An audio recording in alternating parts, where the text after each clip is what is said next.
في شاطئ الرمس في راس الخيمة. ده تاني أحسن شاطئ في الإمارات، بيبعد عن دبي يمكن ساعتين. رقم واحد طبعا جزيرة دلمة بلا منازع، مفيش أي شاطئ أقوى منه أنا بالنسبة لي شفته لحد النهاردة صراحة. لكن ترتيبك عشان تروح جزيرة دلمة شوية مؤلم، يعني أنت لازم تصحى بدري، الفيري المعدية أو الفيري الساعة 10 الصبح، فالموضوع شوية مزعج. شاطئ الرمس ساعتين من دبي، شاطئ قوي جدا، ولازم تختار الوقت اللي أنت هتيجي فيه.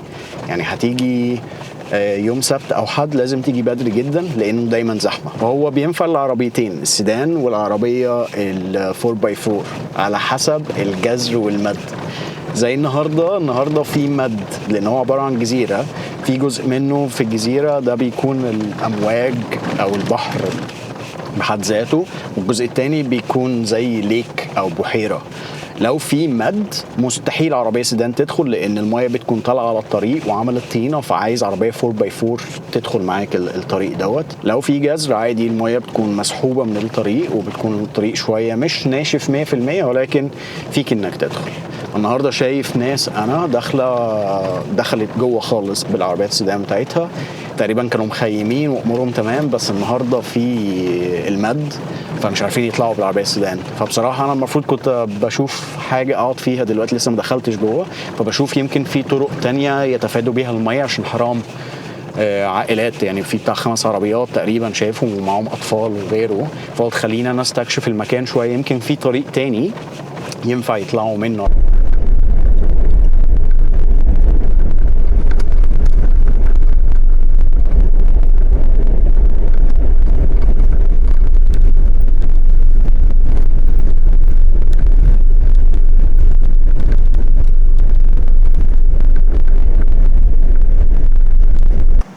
رحت ساعدت الناس ديت، لقيت لهم طريق تاني غير الطريق اللي جوه. المشكله ان الطريق، شايف الطريق ده هنا، ده بيكون البحر، ده البحر ده اللي هو اللي فيه موج، يعني ما اعرفش اسمه ايه، بحر هو.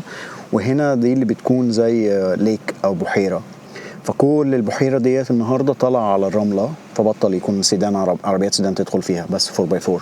شايف الميه اللي هناك لو قادرين تشوفوا. فشفت لهم الطريق ده فيه سيدان توصل لنقطة معينة، بس مستحيل، يعني في ناس سيدان قاعدة ورا النقطة ديت مستحيل يطلعوا دلوقتي، لازم المد دوت يهدى شوية عشان يعرفوا يمشوا في المية ديت. فكل الناس اللي موجودة هنا موجودين عشان مش عارفين يطلعوا، فاهم؟ انا لقيت مكان مش وحش، بس المشكله ان انا جنبي ناس كتير هنا، اعتقد دول هيمشوا قريب، يعني ما اعتقدش ان هم مطولين، هو بس مستنيين الناس اللي معاها لغايه لما يعرفوا يطلعوهم من هنا. فالمكان ده هادي، في ناس مخيمه هناك، بس اموري تمام ان انا هخيم، يعني فاهم. اهم حاجه ان هو نضيف، دخل العربيه هنا وبظبط قعدتي. طبعا الاماكن اللي زي ديت بس عربيات 4 باي 4، يعني شايف، ما اعرفش الشجره دي طالعه لوحدها ولا حد زارعها.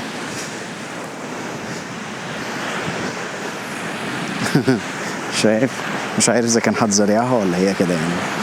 يا اخي في اماكن نفايات ترمي فيها نفايات كتير، المكان لحد ما نضيف يعني، بس موضوع الفحم اللي الناس بتسيبه على الارض والنار اللي بيولعوها على الارض، يعني الموضوع مش مكلف جماعه الخير. هو 60 درهم بتجيب حاجه تحط فيها الفحم والحاجه ديت، وبعدين انت مخيم في رمله وانت قاعد على رمله، فقبل ما تمشي لو الحاجه دي سخنه، لو كان الفحم لسه سخنه او الخشب لسه سخن، بس حط عليهم رمله دقيقتين او 3 دقايق خلاص بيدفوا، وبعدين حطها في كيسه وارميها في النفايات. يعني شايف الصدف، بس شايف الميه نظيفه ازاي، حلو ان يكون في موج كده. هنزل استحمى، انا الجو شويه حر. الميه يا سيدي شايفها انا، هو هنا ناشف، بس انا هقنع نفسي ان الميه ممكن توصل لحد هنا. دي طينه، فاهم؟ دي طينه يعني مش طينه بس تقيله، مش عارف ازاي يعني، بس لان هنا باين ان هي ناشفه، ما فيش الارض ناشفه، ممكن تبين اللي هي مبلوله ولكن ناشفه، بس دي مبلوله، فاهم؟ ممكن اوقف العربيه هنا في الدخله البسيطه ديت. يلا خليني اوقف العربيه.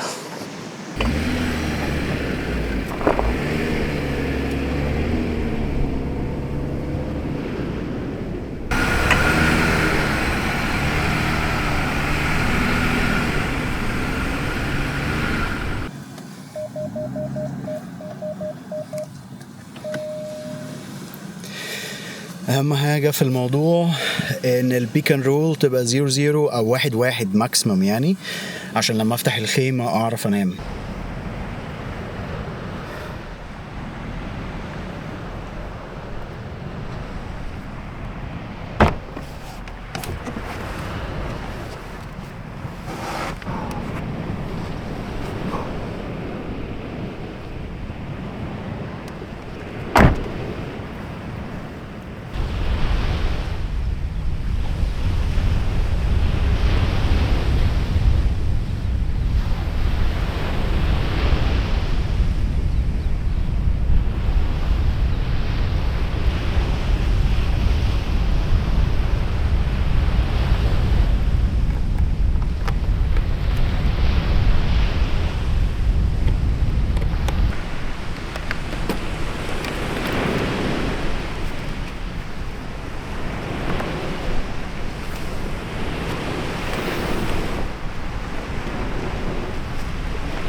الجو جامد جدا، المية برد، درجة الحرارة 24، كانت 30 لما جيت هنا. فلما بدأت أعمل السيت اب بدأت أتحر صراحة. لما نزلت المية كده كان في في ريستارت حاصل، فاستمتعت بالمية وخدت شاور.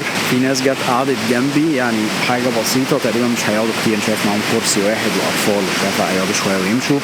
يا أخي الناس اللي المكان مش يعني مش سيء، المكان نظيف لحد ما، ولكن في مشكلة. في حد تقريبا كان قاعد في الحتة اللي أنا فيها كان شاربين حاجة في إزاز وكسرين الازاز، فمعرفش ليه هم ما لموش اللي عملوه مثلا وخلوه، يعني ما ترموش النفايات بس حطوها على جنب. لا يا معلم، ده كسر الازازه او كسرين ازاز وحاطين الكسر في كل مكان. فخاصه الناس اللي بتيجي مع اطفال معاهم حيوانات او غيره، بس خلي بالكم او بص الاول قبل ما تحط رجلك في مكان، لان الازاز صغير.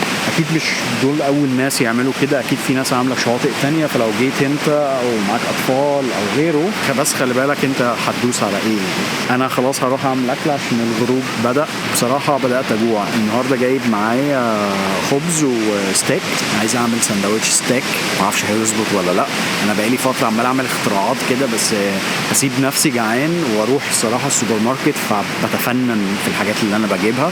لو كنت شبعان ورايح السوبر ماركت ببقى مكسل، فاهم؟ ممكن خلاص بقى في بالي يقول خلاص خليني اروح اجيب اكل جاهز وخلاص.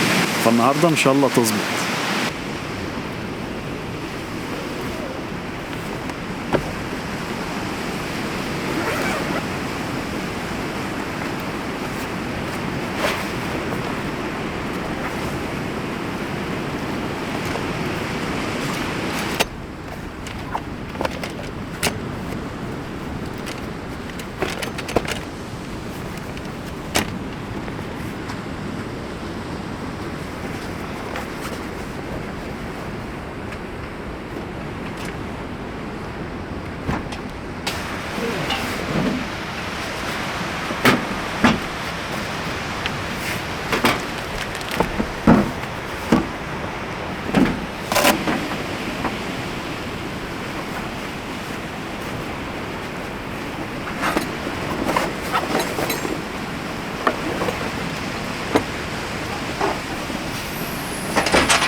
في كسل حلو النهارده، يعني في كسل انا محتاجه صراحه.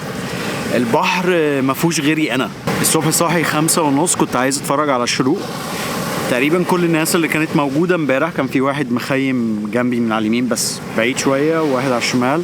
على الساعه 7 يمكن مشوا. والبلديه عامله شغل جبار في راس الخيمه صراحه. كانوا بينظفوا الشاطئ كله من اخره لاوله. قعدت في الخيمة ما عملتش اي حاجة. 7:30 دلوقتي الساعة 2:30 يمكن. اتفرجت على كام حاجة، مش نايم، بس الجو فيه هوا وبرودة في الجو مع الشمس، والشمس مش حامية كمان. في كده قاعد مش عايز تعمل حاجة، كل اللي انت عايز تفكر فيه اللا شيء فقط. يعني عايز تسمع حاجة، عايز تتفرج على حاجة، تمام، لكن تبتدي بدنيا او ذهنيا تفكر في حاجة معينة لا يوجد النهاردة. الخانة النهاردة لا يوجد. عارف انت كده سطور ورا بعض، مفيش اي حاجة موجودة. والجو مش حر، الشمس مش قوية، يعني دافية شوية وفي هوا. والبحر فيه النهاردة روقان مش طبيعي صراحة، والشط فاضي جدا. فالنهاردة اليوم انا احسد نفسي عليه صراحة.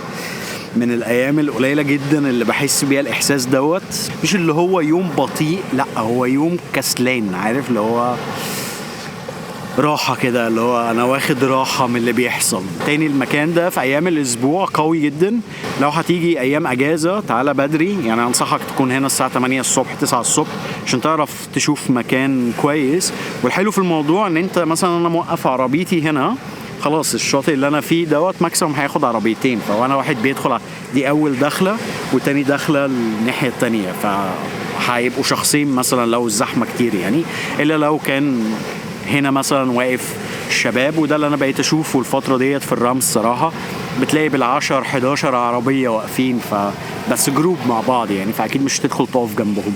ولو انت معاك عربيه سيدان ما تنساش اللي انا قلته امبارح، قبل ما تدخل شوف اذا كان في مد، او لو في مد او جزر من قبل ما تدخل هناك، عشان لو عربيتك غرزت يا عزيزي الموضوع هيكون صعب جدا انك تطلعها، لان تبقى طينه يعني.